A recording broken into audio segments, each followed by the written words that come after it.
There was today. Oh, this morning. Big news here. Here. Newsflash, asshole! The local kangaroo got out again. There's a person in our town who I assume a rich person. I don't know them. Who apparently owns a kangaroo. Oh, really? And about a year ago, it made the local newspaper because it got out, and there was body cam footage from the cops of it.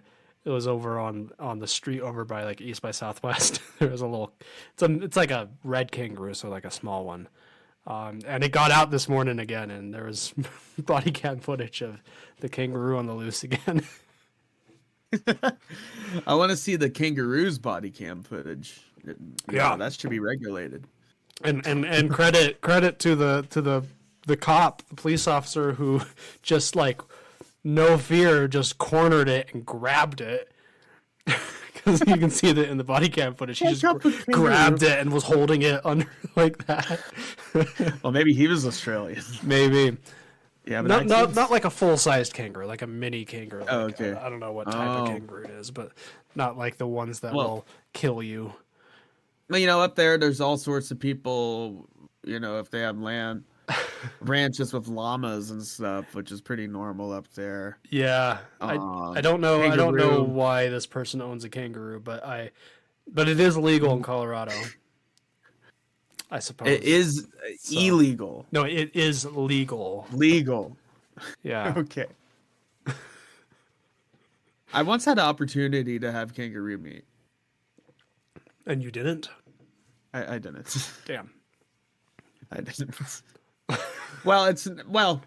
There was a meat market that was selling kangaroo meat. I see. And I don't know how would you cook kangaroo meat? Like, do you cook it like marsupial? Do you cook it like steak, like a red meat? Kangaroo steak. Like, I would assume so, right? How do you season it? Is it gamey? I assume it's pretty gamey. Are we recording? I feel like you're talking like that we're recording. We are recording. Okay. You're in that like podcast mode of like, oh, I got to come up with something interesting to say mode. I always have something interesting to say, Jackson. Oh yeah. This is what are you talking about? This is how I talk all the time. When I'm at work, when I'm in bed, when I'm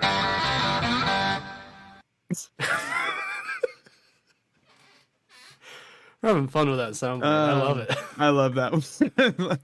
I assume. Well, I listened to the last Odd Drunk episode, and since you recorded through OBS, for one, it went through right. I feel like my gain was too high on that, but that's on my end. It was mostly fine though. Yeah. Yeah, it was mostly fine. But I like that you could actually hear the videos we were talking about. So there's some context. Rather than awkward silence of just, hey Jackson, look at this, and then both of us for like about 20 seconds being or doing our giving it our best to like over explain something, every little detail or not. Obviously when we do a commentary we can just share the whole movie. The audio of a whole movie. Maybe but we'll see. I think it'd be fun for like album reviews, play little snippets, as long as it's, it should be okay. Well, until we get a copyright strike, but until we get it. Hey, but then that'll actually be a happy day. Then we'll, it means we're being noticed. Yeah. And then we'll learn our lesson and we'll knock it off. That will be me when I get a copyright strike. That's me. So I hope all these sound effects you can hear that as well. You should be able to. Yeah, you should be able to hear that. And yeah. In fact, I think because I'm recording the backup,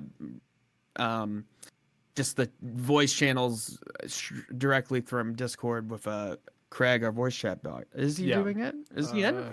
I don't know. I don't Oh, think he's in. I was recording earlier. Whoops. Yeah. No, I'm using OBS, so I'm also recording my screen. But Okay. Now I that's have fine. Now recording. Now I have my backup weird. recording. You guys missed out on some we have to use this recording, you missed out on some of this and some of this and some of Newsflash, asshole! oh, double. Uh-oh. What? I missed the part where that's my problem. There we go. That's... Yeah. We're So, having too much you know, fun with the soundboard. I mean, just spamming random sounds, random quotes. We'll but just you do know, a whole episode of just that, just yeah. spamming. But that will be fun. I am excited. I got started getting sound bites just from YouTube, and it all started from the Todd Howard clip from Oblivion. One of these here. You are pissing me off. What next? So whenever I'm mad at Colton or frustrated, I'll play that. I forget that Todd Howard was actually in Oblivion. He's in the remaster. He's they brought that. One of the Daedric princes. He does, I think. He does that in just like a random guard or something. It's a bummer that he didn't do any voice acting for Skyrim, but that's too bad. Yeah. Earlier, and honestly, I would love the idea of me not streaming it, even though I would love for us to start streaming some stuff, because now I feel like we've got our foot in the door. We can start doing that. Yeah. But I would love for me to just try my best to do a podcast while playing Doom: The Dark Ages in Ultra Nightmare mode or something like that. just post audio, or even worse, just audio of you getting really frustrated with it. Yeah, me playing Doom Eternal, Ultra Nightmare mode, while recording some random ass topic. That's rough. Yeah, not even just a random ass topic. That's a little hint for this episode. Well, this episode of Morning Oddities. Yeah, that's right. That's right. I've been playing Doom Eternal again. Nice. It runs great on the Steam Deck, actually. No, there's no other reason why we're talking about Doom. I mean, I feel like there's always a reason to talk about Doom. I mean, we've mentioned it. I think both you and me are the same. We have Doom installed on every single device that can play it.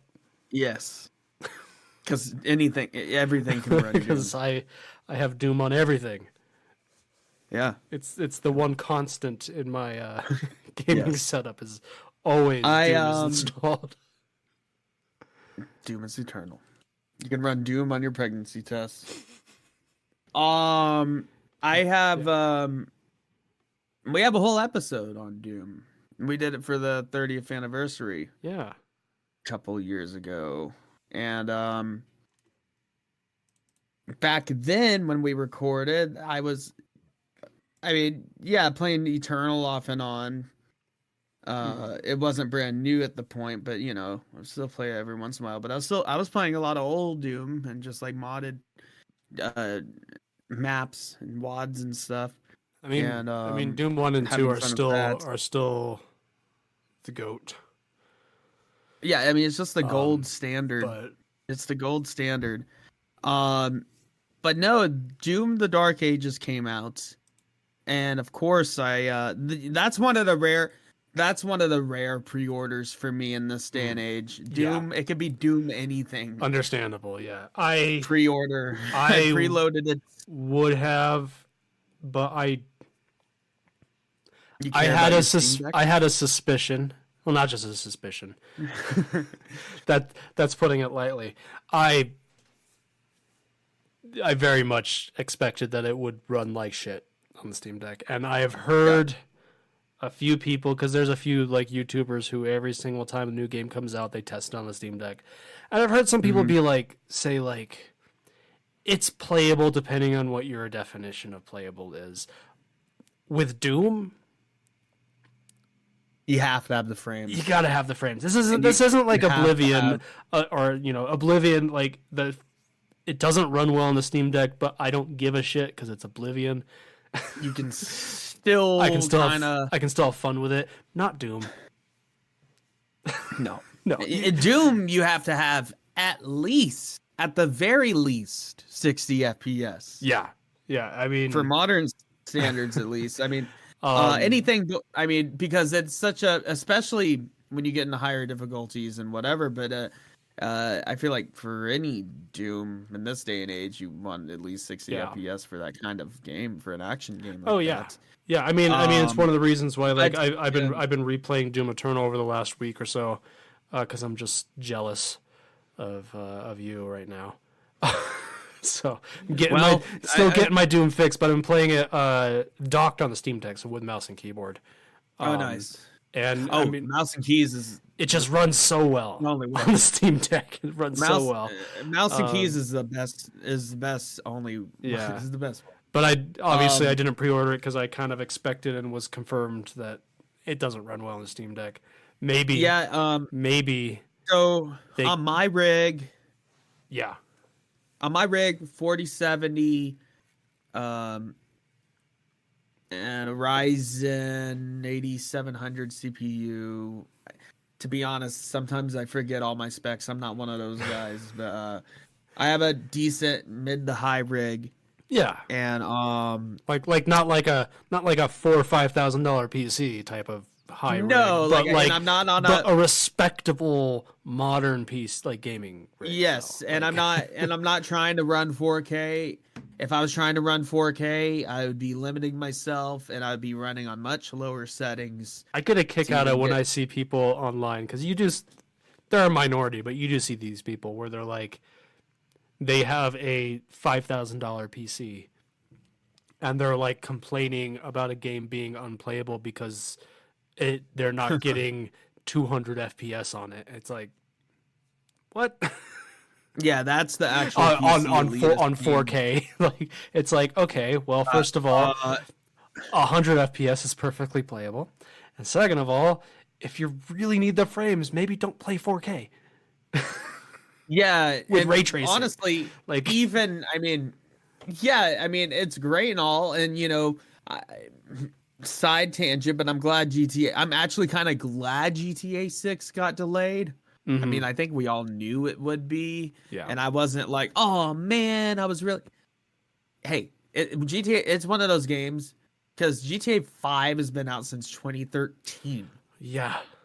My nephew is as old as that game. Yeah. Basically. And there's no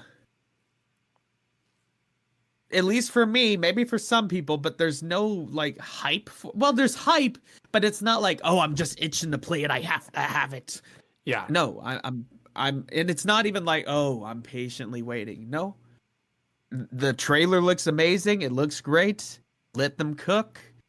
It will come out when it comes out. There's no rush for me, and that it's been delayed another year, that gives me time to upgrade my rig. Not saying I don't think it's not that I don't think I'll be able to run it well. Oh, you should be able to run it just fine. According to the trailer, the gameplay was running on a PS5. Yeah, you should be able to run it just fine. You might not have the highest settings on 4K type of like. Yeah, but you should be able to. You'll be able to run it though. The thing is, I don't play on 4K. But here's the other thing, and I don't know if they've confirmed this. I will point out, it probably won't come out on PC right away. But yeah, they usually Rockstar usually doesn't do that. They should. They really should, because it's a huge market. In this day and age, but in the past, they always wait a good year after release before PC comes. Yeah, honestly, I'll probably end up getting a PS5 Pro sometime next year, or maybe around my birthday. I don't know. And then, that should run it just fine. But anyways, on my current rig, I'll just tell you about my experience with Dark Ages. And yeah, it's another divisive Doom game. And guess what? Also, Doom Eternal was a divisive Doom game. After a few years on, it was lauded as the holy grail of FPS shooters, and yes, it is a peak FPS shooter. Man, there's only 2 Doom games that are not divisive among Doom fans. That's the first one. and I think Doom 2016 is pretty widely regarded as a really good reboot. 2016, because even Doom 2 is a little divisive. The map layouts. And, I mean, it's. I think I've come around over the past. I think for us, it's not because we weren't. I will say when we know. recorded that Doom episode we did however long ago at this point. I think in that episode, did we glaze? No, we didn't glaze it, but I think in that episode I mentioned. I don't think we did. No, I think we hailed it. But I think I think in that episode I mentioned that I personally like Doom 1 more. Yeah, I might be flipping on that a little bit because I've been playing a lot of Doom 2 more recently, and Doom 2 is pretty fucking good. I mean, super shotgun. The super shotgun. I like Doom 2 a lot. But no, I think the only Doom games that aren't divisive is the first one and Doom 2016. Everyone seems to agree that's how you do a reboot. Yes. Like, it's not a perfect game, but that's how you fucking do it, though. Then Eternal came out, and for a lot of people, it improved on 2016. Mm-hmm. It added, Eternal. Okay, let me tell you my experience with Eternal. And I think when it originally came out, it turned you off a bit from what I remember, because Eternal. It didn't. Well, I don't think you were never in the camp of like, oh, this is not good Doom, or this is It didn't turn me off in the sense of like you were in the this is too much. Yeah, I never thought it was bad. ADHD gamer, and it is. And in my opinion, I have to be in a very particular hardcore gamer, ADHD, speed, cocaine snorting gamer mood to play Eternal and to play it well and efficiently. Yeah, because if you're playing Eternal, it's a micromanaging game, and to say the least. Yeah, if you're playing Eternal on Ultra Violence Plus, or even Hurt Me Plenty, but especially Ultra Violence Plus. Oh yeah, you have to micromanage every little. I mean, let's put it this. You're constantly planning 6 steps ahead at every second while you're platforming, flying around, going 100 miles per hour, meat hooking a guy. Okay, freeze the arachnid brain and freeze him and then flame this guy, get the armor, chainsaw this guy for the ammo, blow up the grenade, shoot this weak point, zooming around. You're constantly doing that while parkouring and flying around. Yeah. And that's just to defeat a few enemies. Just a regular arena in the game. That's just one arena. There's a standard arena. It's like there are some games where they'll introduce a gameplay mechanic and you can, if you're good at the other game mechanics, you maybe can ignore one of a couple of the mechanics. You cannot in Doom Eternal if you're playing on anything other than the easy difficulties. You have to use all the mechanics, or let's put it this way. In 2016, people discovered that in that game, a really effective strategy was weapon swapping really quickly. Yeah. But it was just an effective strategy that you can do. You didn't have but you don't to have do it. That is a core mechanic in Eternal. Eternals, you're not only weapon swapping constantly, you're swapping your grenade types. Mm-hmm. You're parkouring, platforming, doing the meat hooking around. You're, avoiding obstacles in the environments. And just you're constantly on the move and flying around while constantly thinking about how you're gonna kill the next few demons. Yeah. While utilizing your whole arsenal. Yeah, a really good player. I did get to the point where I was mostly using swapping between super shotgun and plasma rifle when needed, and then just using my freeze grenade and But that was still only for like normal encounters. Yeah. If I was in a really intense situation or clearing one of the gore nest or the Slayer, I forget what it's called, the purple one. The like secret one. Yeah, the door, arenas. little doorway that you go through. It's the like the Slayer gates. If you're doing that, the Slayer gates are like a secret area, and especially DLC was divisive. Oh yeah, because it started out like crazy fucking hard, and then in the part 2 they went easy. But I haven't even played through the DLC yet. I haven't played the DLCs. Yeah. Well, I played a bit of it, and yeah, it's like eternal. Like, okay, you have to be a veteran pro just to. I mean, and just to play hurt me plenty. But but with Eternal, there is something so beautiful about it. Oh like, yeah, and like once you master it, it's so fulfilling when you clear an arena out. And if you you're knew the that, type like, of gamer if you fucked up once. Like it would have messed everything up, but like if you lay everything out and you're constantly planning. But however, there was something lacking for me of Eternal. I couldn't quite put my finger on it, but now I know what it is. And you know, leading into that, it's like, so with Eternal, I know some people consider it's like peak, like FPS. And like, that and if you're the type of gamer that wants a really high skill level, Eternal's fucking fantastic. Oh yeah, I've been watching a lot of videos recently on YouTube and reading Reddit comments and stuff like that, and there's been some people expressing that, like, okay, Eternal's really good, but they preferred 2016's Doom because to them it felt a little bit more like traditional Doom. A little bit more simple in its and I will admit, I think I prefer 2016 Doom over Eternal. But part of that, I'll admit, is because of the same reason I often say I like Doom 1 over Doom 2 was partly because of nostalgia, because 2016 Doom was the first Doom in my lifetime that I got to introduce you. Well, no, not the first I ever played, but the first that I got to experience the lead up to the release and the excitement around it, because I wasn't alive when the first one came out, and when Doom 3 came out, I didn't know shit. I was still playing Game Boy, and I played a bit of Doom 3. And I also like that was I had graduated high school. I was working a full-time job. I had a manager at the time who's a middle-aged guy who was Doom, like not a gamer except for Doom. Like he was one of those guys. And he was just ecstatic about it. And that was the first time I ever had a situation where it was someone outside of a classmate in high school that I got to nerd out about a video game with, was my manager at the time.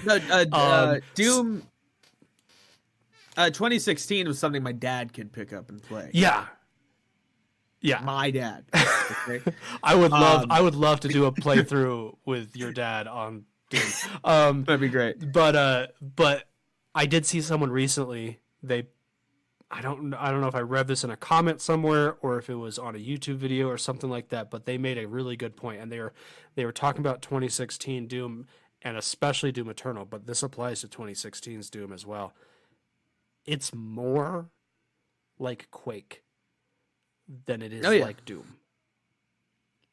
Like it plays like Quake, which is okay because Quake is also id Software. That's their gameplay style, but it's not the same. More platforming, more zoom, especially in Eternal. You're parkouring and zooming around 100 miles per hour to meet Hook, and like you're never really on the ground much. And if you are, you're gonna die. And there's not much weight to it. Not that there was a lot of weight to original Doom. Like you would be kind of sliding around. However, there was, for me, and there's the Eternal elitists that were like, yeah, Dark Ages is fine, but Eternals is the best Doom.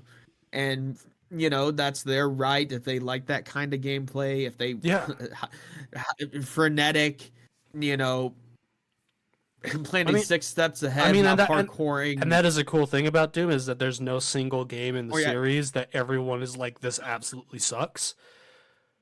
Yeah. Well, even 3. Yeah, even Doom 3 is a good game. It's survival horror. You're not the Doom Slayer. You're just a regular. And I don't know any Doom fans who say that Doom 3 is not a good game. They'll just be like, it's just not really Doom. It's a different animal. It's a good game though. It's a different It's like a spin-off in the Doom universe. Yeah, you know what I, like I think it's when it came out they advertised it as like a reimagining of Doom 1, survival from horror, a different version. genre. But I mentioned like, and you, I'm leading into you telling us all about it. But what I've heard is what I mentioned about 2016 and Eternal being more like Quake than OG Doom. Yeah, I've heard that's Doom Doom Dark Ages fixes that a little bit. Yeah. Yes. So what I was saying, how with Eternal, everything, the enemy designs, the music, McGordon, which that's lacking in Dark Ages. The music's fine in Dark Ages. Yeah. It's cool metal riffs, but it's not McGordon. It's a shame what happened between id Software and McGordon, but I don't know much all about the controversy. But they just treated him very poorly. Somehow. Yeah. Which is a bummer. Because, oh my god. That is definitely lacking. The best part of 2016 and it ties it all together. Music. It's so fucking good. I mean, and you were grooving to the music, and you could get in the rhythm with Eternal, but with 16 and Eternal, it never quite felt like, oh, this is like Doom, original Doom 1 and 2. Dark Ages, on the surface, you wouldn't think so, because they had the shield mechanic with the blocking and parrying. We'll talk about the parrying. Aesthetically, it's like, well, it's MIDI. It's like dark, like it's fantasy. It's badass. But like, and I've seen like Flash Gordon. It's like He-Man. I've definitely It's like dark fantasy, but it still has Doom sci-fi stuff. It's still sci-fi. Yeah, I've seen some of the design like comparisons between the monsters between Eternal and they're really cool looking. But yeah, like I know a lot of people leading up to it were like weary because of the aesthetic, because they're just like, this is aesthetic's awesome. I mean, I think there were certain levels even in the old Dooms that lean towards that aesthetic, especially when you're in the hell levels and stuff. But gameplay wise, I mean, with the shield, the parrying, the shield throwing, which is great, by the way. I love the shield. Like the shield is like what the Kratos axe, the Leviathan axe. You're like it's just as cool. I've heard some people be like, you're like Captain America, but a murderous more rage. That's what if they made a first person Captain America game, just use those shield mechanics.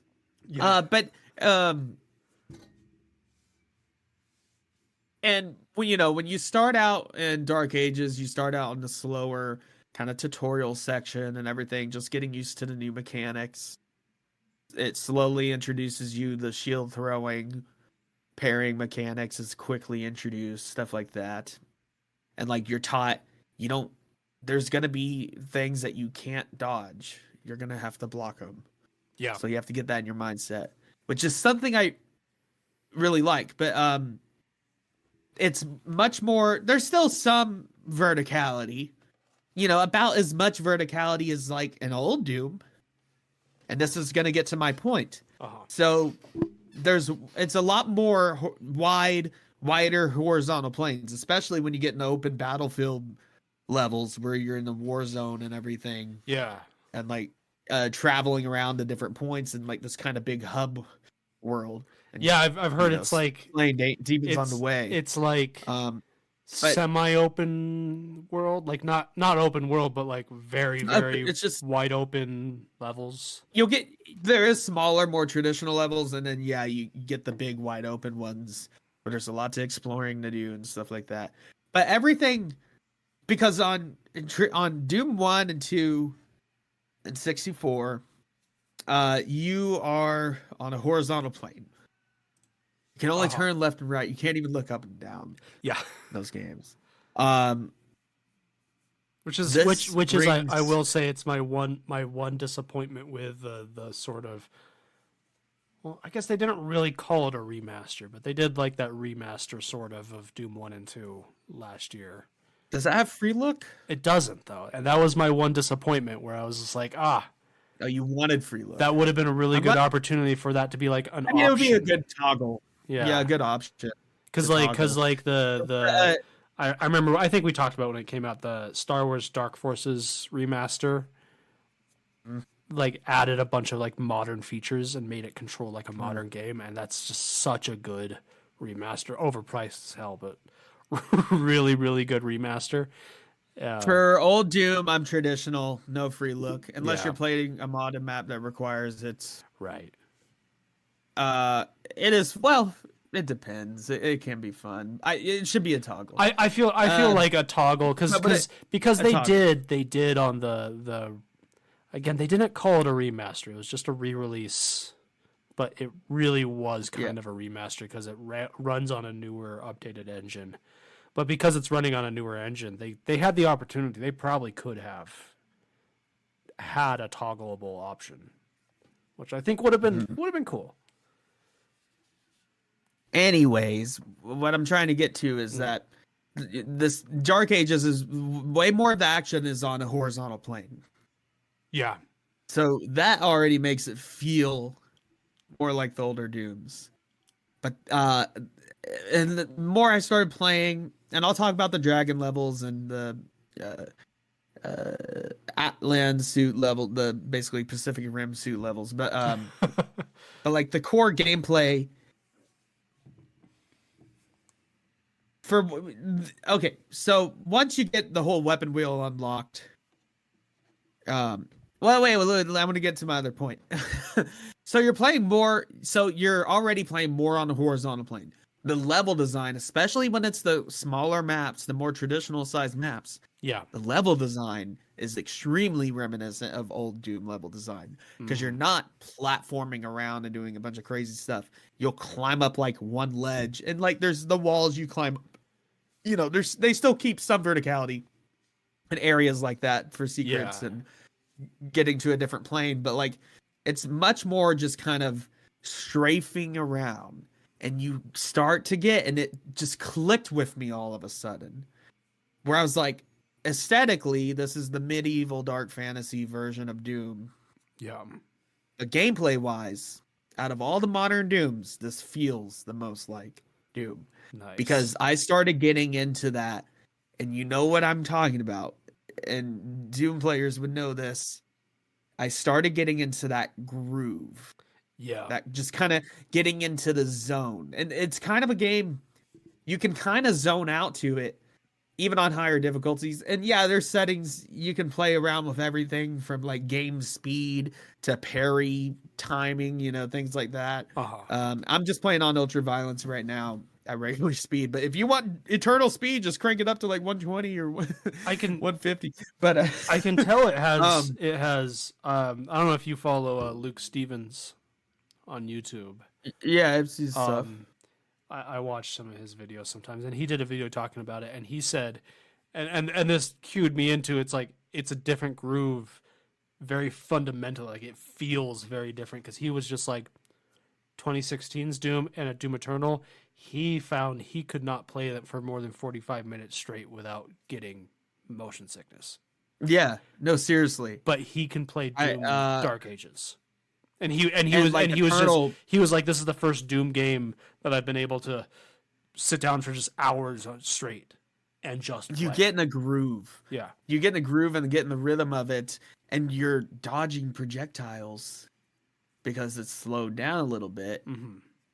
It's like Doom 2 speeds. So it feels, even though it's got modern features, it's got the shield mechanics and stuff like that, it started feeling familiar to me. Right. And yeah, instead of the meat hook, you have the shield dash or shield bash, where you can bash an enemy from afar and stuff like that. And so it's still got eternal stuff, Like Yeah. it doesn't take a huge step back, and like the whole stand and fight thing, like you're a tank instead of a fighter jet, you're still pretty fast. I've heard that. It has a sprint button this time. Like there's no auto run. So you can sprint around, and then but when you want to take the time to like look around or just kind of stand your ground, you don't have to constantly be zooming around. And so it started feeling familiar, and I was like, oh yeah, this feels like playing Doom 2, where I'm strafing around a wide open plane, dodging projectiles, zooming around, and not worrying about enemies really above or below or jumping around, but I'm just worrying about what is in front of me. This game is the fundamentals of this Doom is you're not planning 6 steps ahead. You're planning for what is directly in front of you. Yeah. Okay.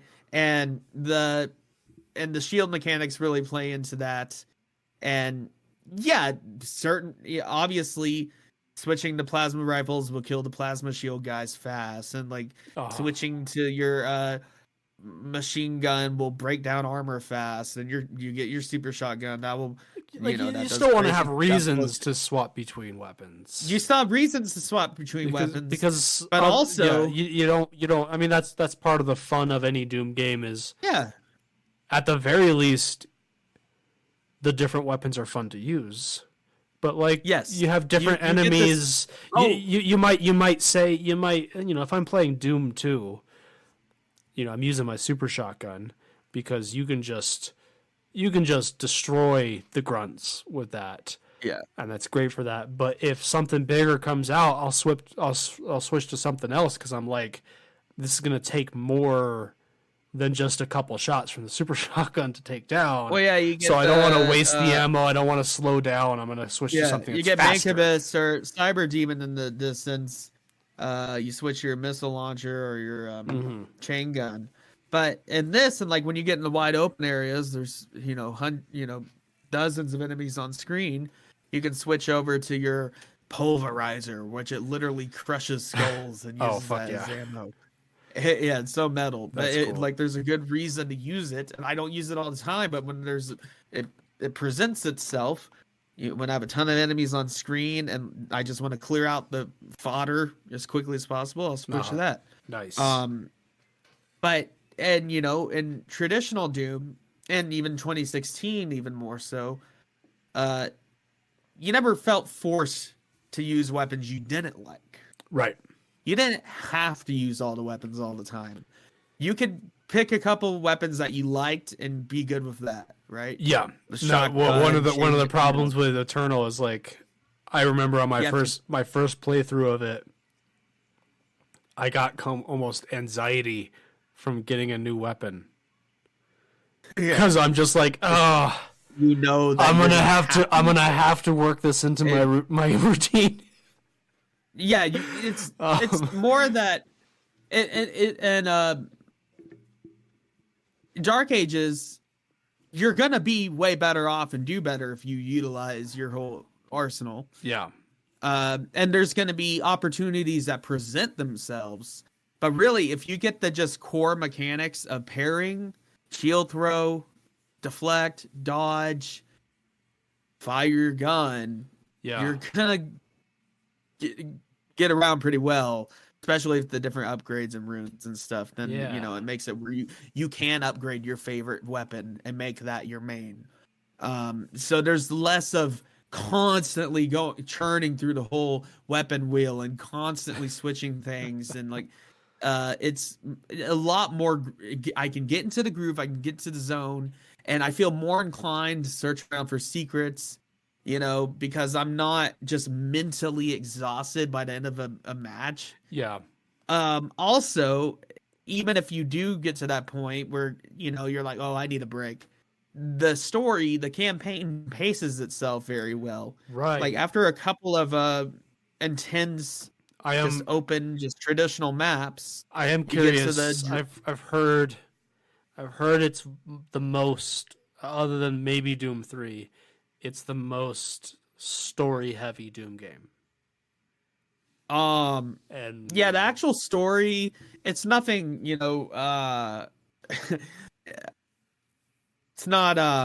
Citizen Kane by any means.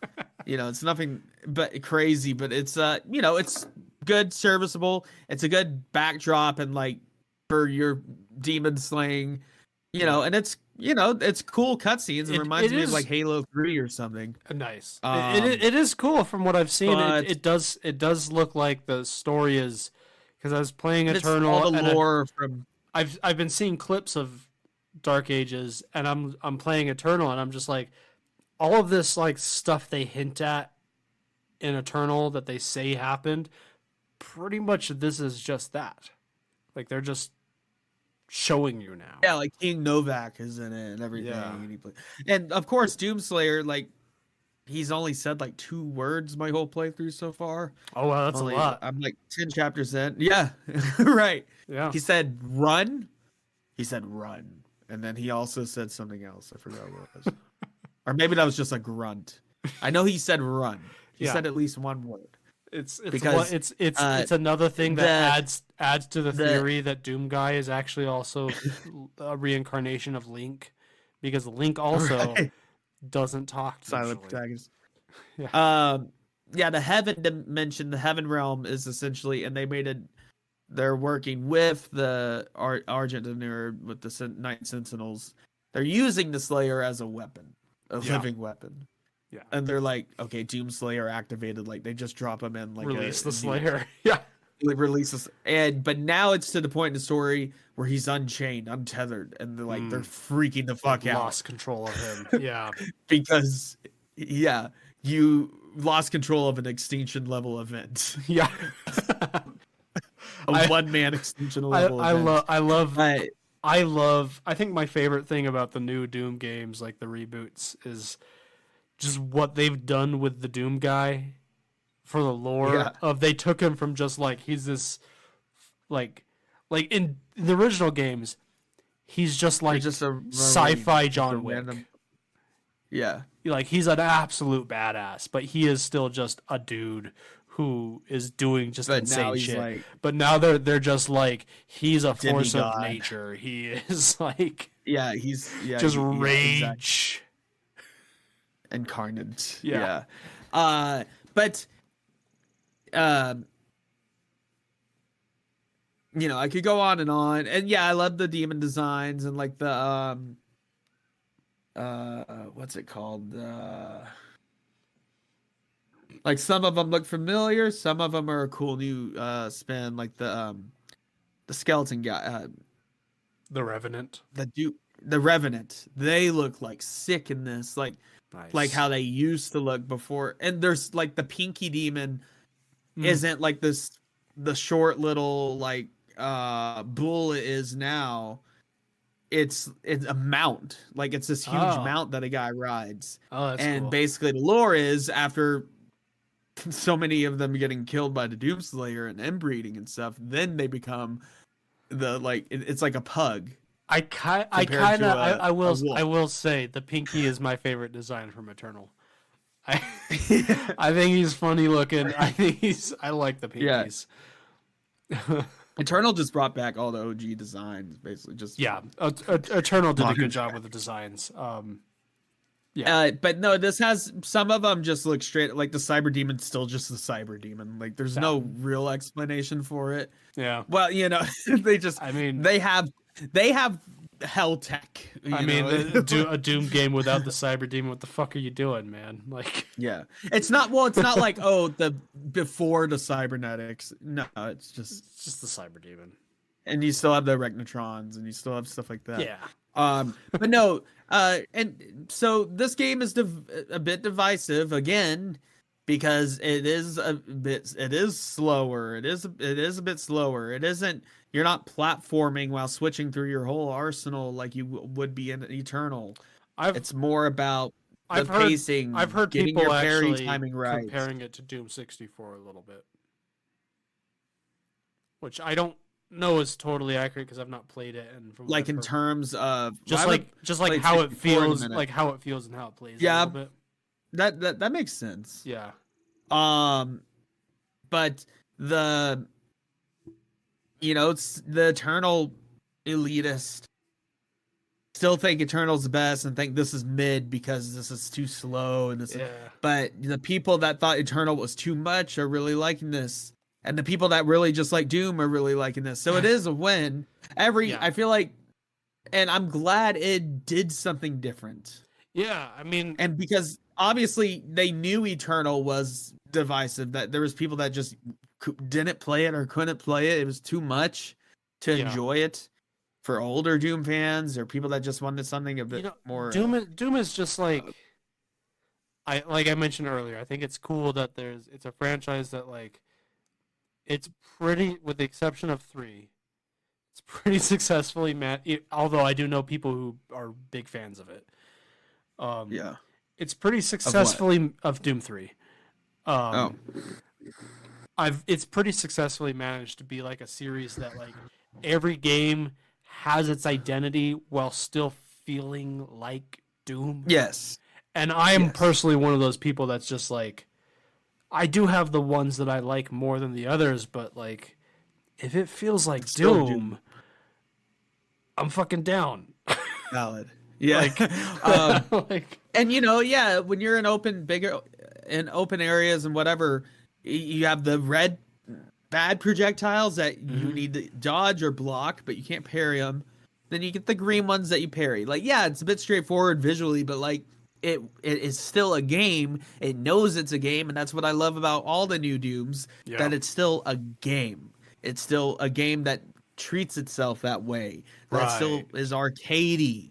That has the pick power-ups and stuff like that, because Doom has always had that. You can't take that away.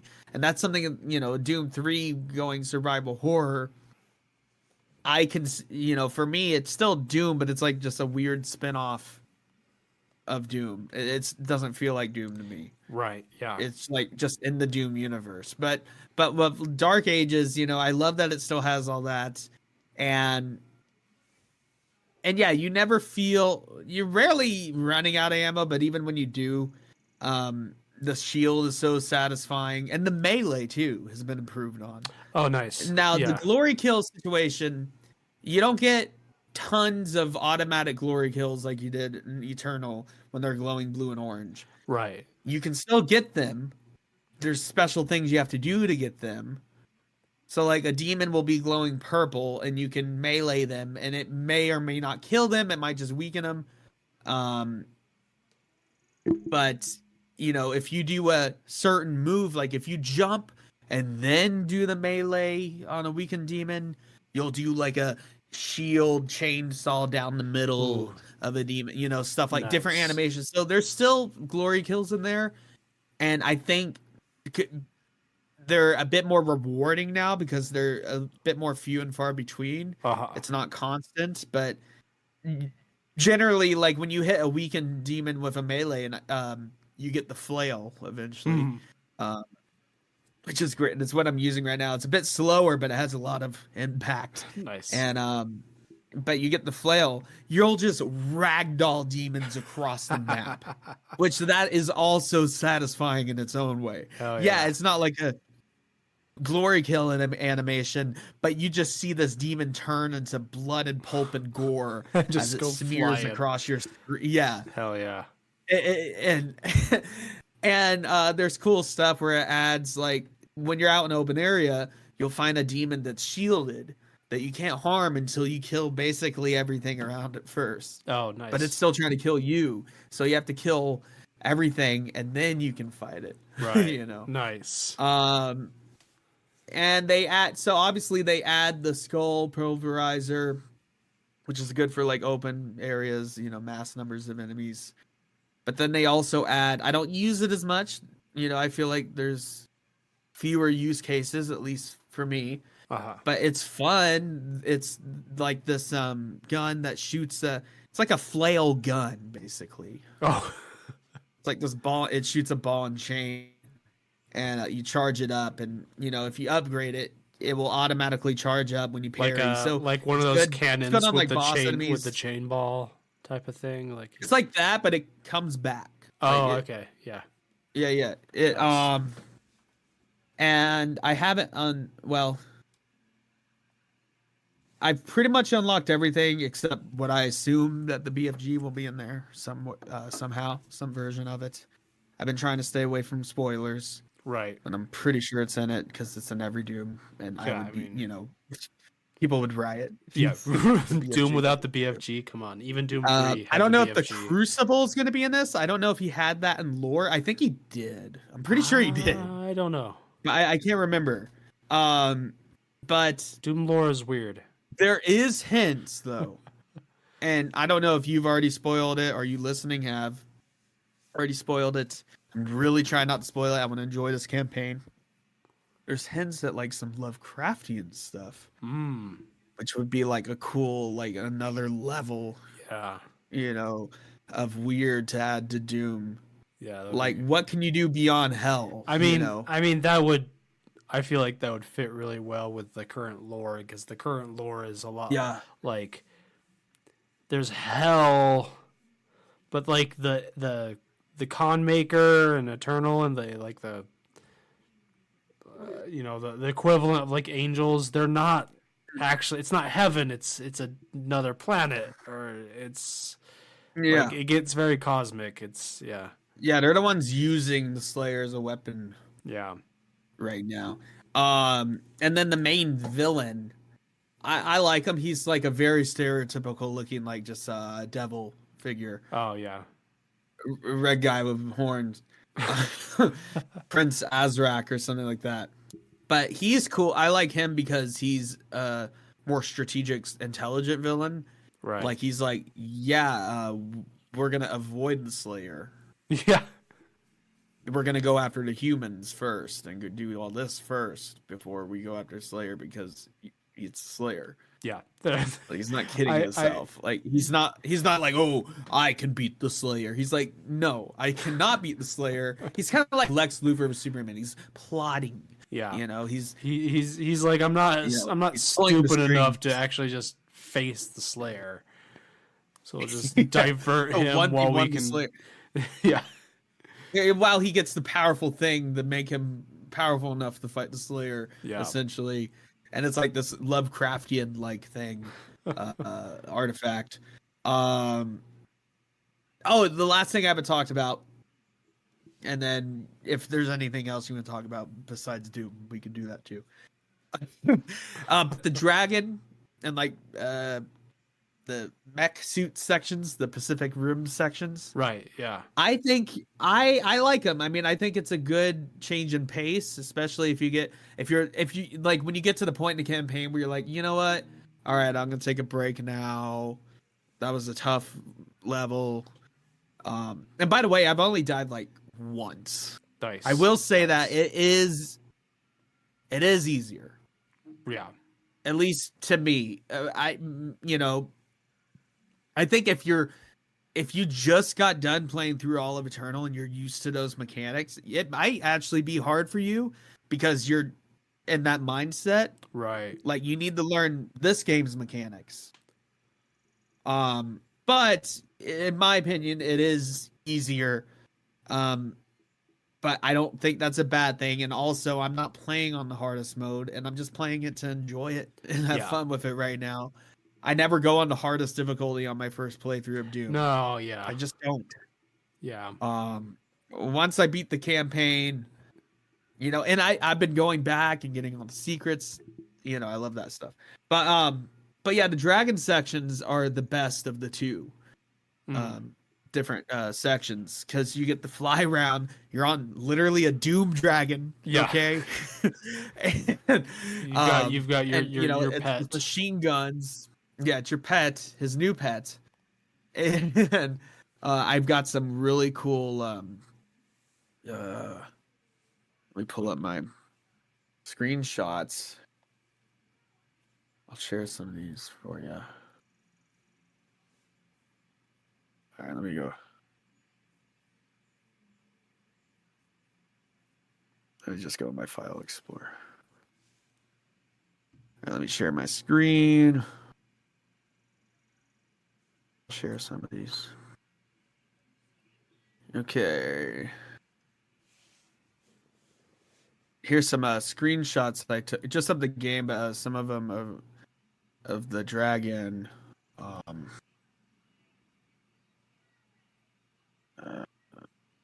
Oh yeah, that's one of the mech suit sections. I don't know what. Can you see it on your end?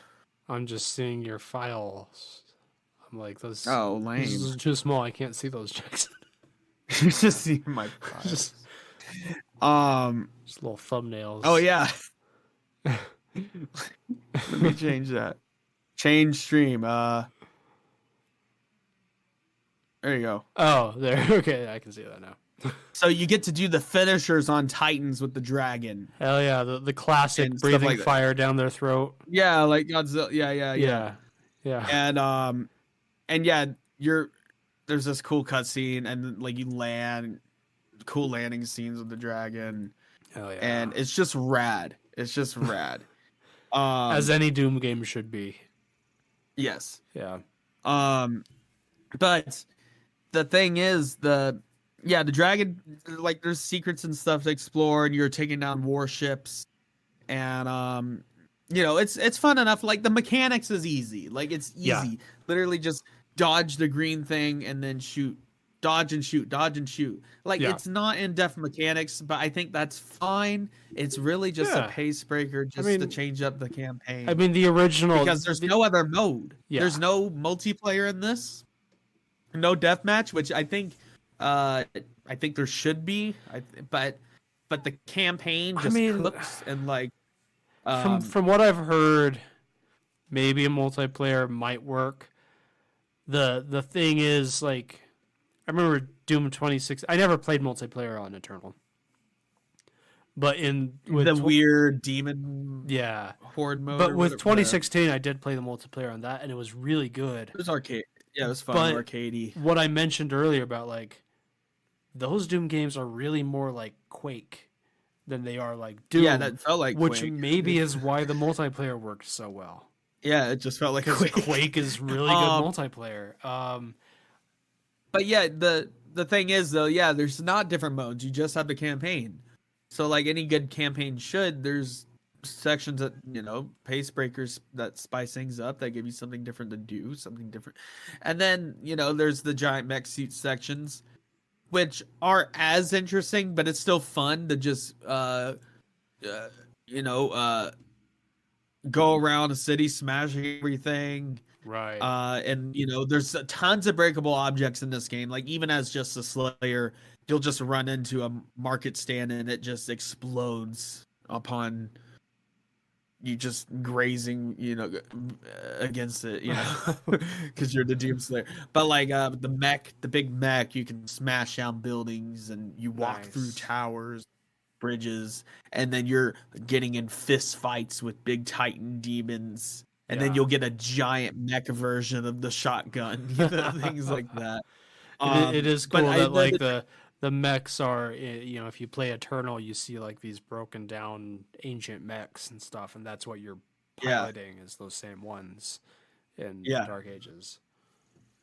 Yeah, you get to pilot those, but I think the dragon section's more fun because you're flying around, and you do speed boosts, and like there's little portions where you're like going through a tunnel and you go through blue rings like Superman 64 while you're shooting down a ship in front of you. Nice. And then you'll shoot down the warship, and then you get off the dragon, and then you go clear it as the Slayer and find whatever secrets are there. Fight the boss demon that's there. Yeah.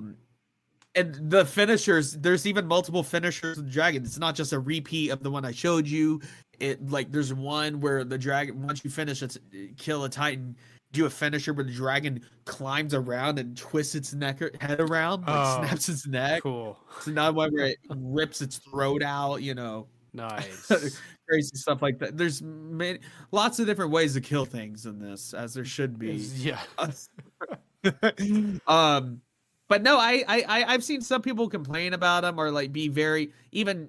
Well, Jake Baldino, one of my favorite reviewers, and he said as a game reviewer, I have to be critical of things, and like the dragon sections, mechanically speaking, they're extremely. It's like holding your hand. It's very easy. Yeah. It's just holding your hand. But I think that's what it kind of needs to be, just a little break Right. between the madness, and I think that's perfectly fine. I mean, if you had another thing that was just as deep as the regular combat, it wouldn't really be a pace breaker. Yeah. You know what I mean? So I think it's good to have that. Now it can get, especially when you're secret hunting, it can get a little old. Like I was doing some secret hunting with the dragon, and I was doing it, dodging and shooting over and over. I was like, yes, I know this. This is, I could do this with my eyes closed. Yeah. But yeah, I did watch. But it's still... did watch Jake Balding. I watched the game ranks before you buy, and then I watched on his personal channel him talk about it. I think he was starting to warm up to it more on his personal channel. I think part of it also seemed like the personal channel, maybe he was personally nerding out a little bit more. Yeah. Versus maybe the game ranks, he's trying to be a little bit more like objective. But there's some people that think it's worse than Eternal, or better. There's some, not as many, but that think that is better. But I think, in my opinion, I don't think that's I don't think that's a valid opinion. As long as it feels like Doom. Worse. Yeah, I don't think it's worse than Eternal. I don't think it's better Eternal. It's different. They wanted to do something different. But in my opinion, it feels more like Doom to me. Right. Okay? Yeah. Like strafing around, dodging projectiles, and just moving around and shooting. And not jumping, do a pole vault, climb and parkour around, ice grenade, chainsaw. Like, if that's great, and I like Eternal, a ton of fun, but I can only do it in like a 45-minute burst. This I can zone out to, and I'm just grooving, just like old Doom. Hell yeah. And that's what clicked with me a few hours into this.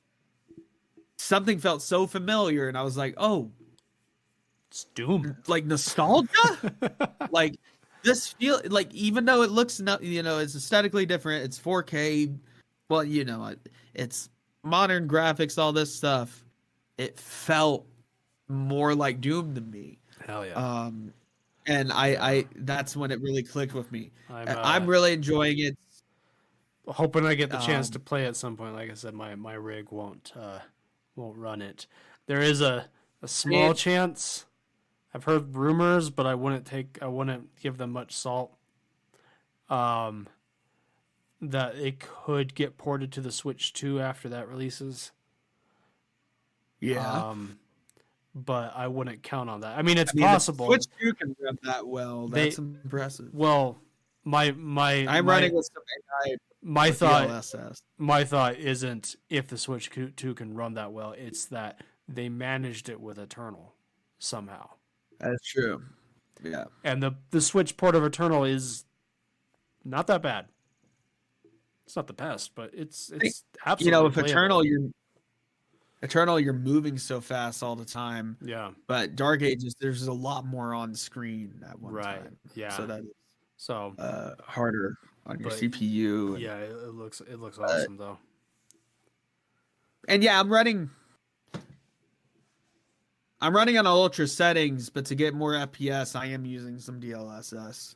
Oh yeah, just to balance settings. Everyone these days has to.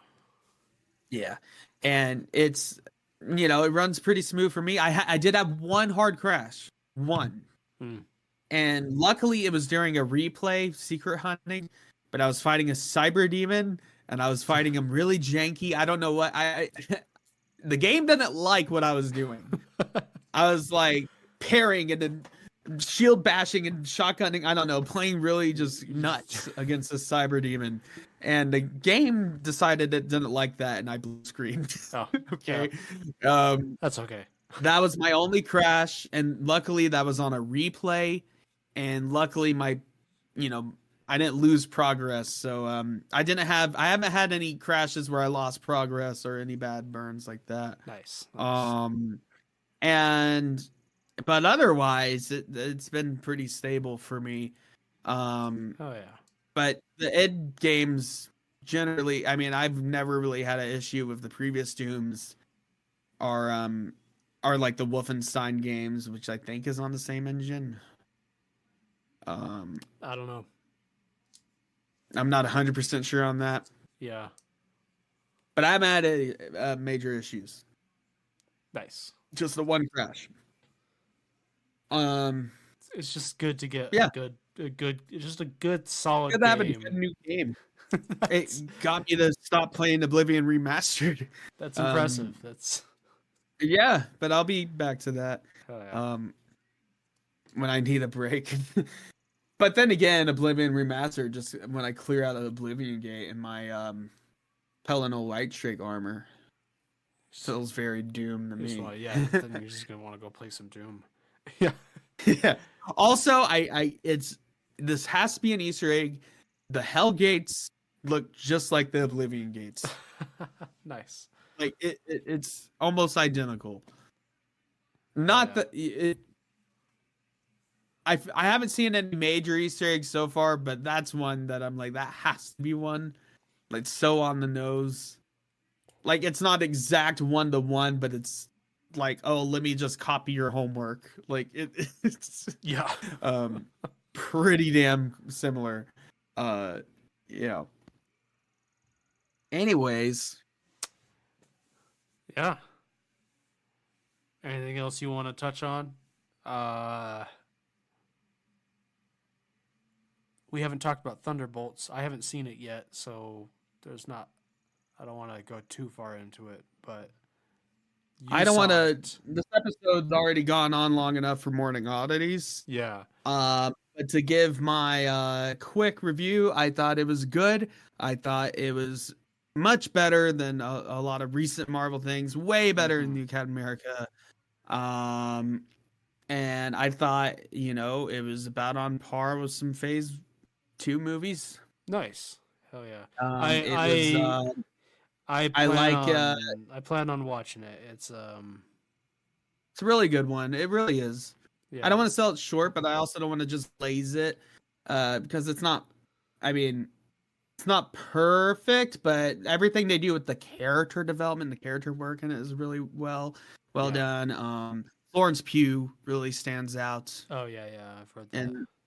And really good, like, just performances, like dramatic performances. Nice. Like, there's action, but it's not like action packed all the time like some MCU movies.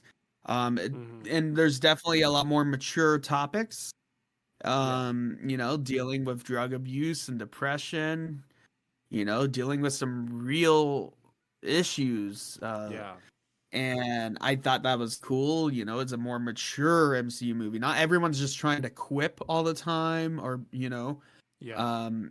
if a character's funny, it's more because of their actions than their words. Yeah. They do something stupid or they're just their personality, but it's not like, oh, everyone's trying to outquip each other. Yeah. That is a problem that some like Red Guardian's funny because, well, he's Russian, but he's also just overly enthusiastic all the time about the team and about Yelena's funny because she's embarrassed of Red Guardian. And there's Red Guardian, and she'll embarrass other characters. Like she asked U.S. agent, she was like, "So do you like your hat?" And he's like, "It's a helmet." And she's like, "Oh, you can call it what you want, but do you like it?" He's like, "Yeah, I like my hat." Things like that. And yeah, Bucky's awesome. He gets a cool moment again. Nice. I feel like I've talked about this. I know we've talked about it, but to talk about it in real life. I don't know.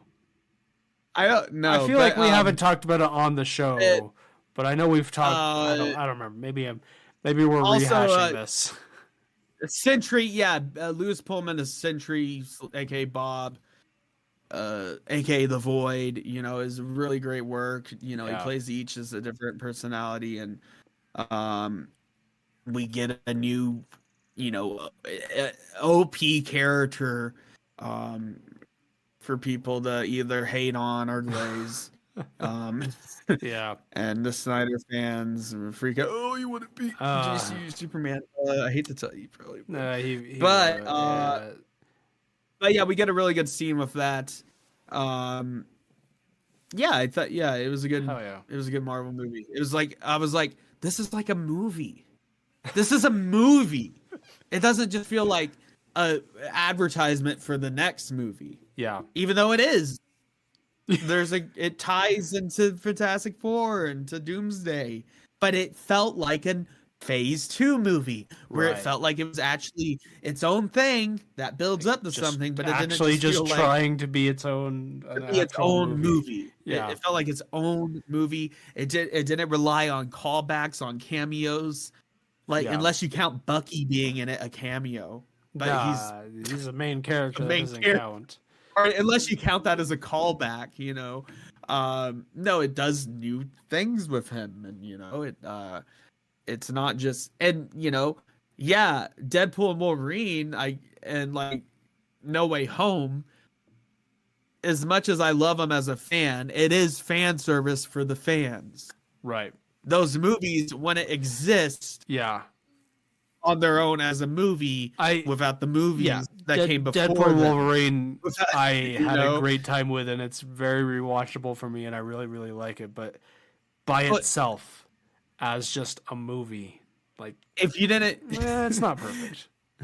If you didn't have any of the emotion, the nostalgia, or anything for the other movies, or you didn't know anything about anything, and that was like a movie you just watched, it wouldn't make any sense. Yeah. And it wouldn't be a good movie.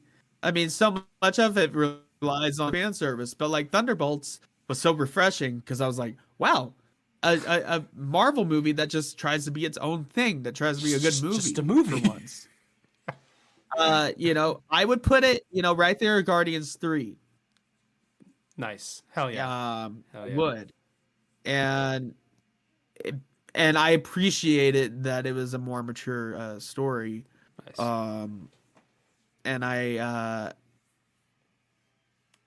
It just has good character moments, and just also there's the asterisk is I don't know if you've already seen it. I've seen it. But the marketing. Yeah.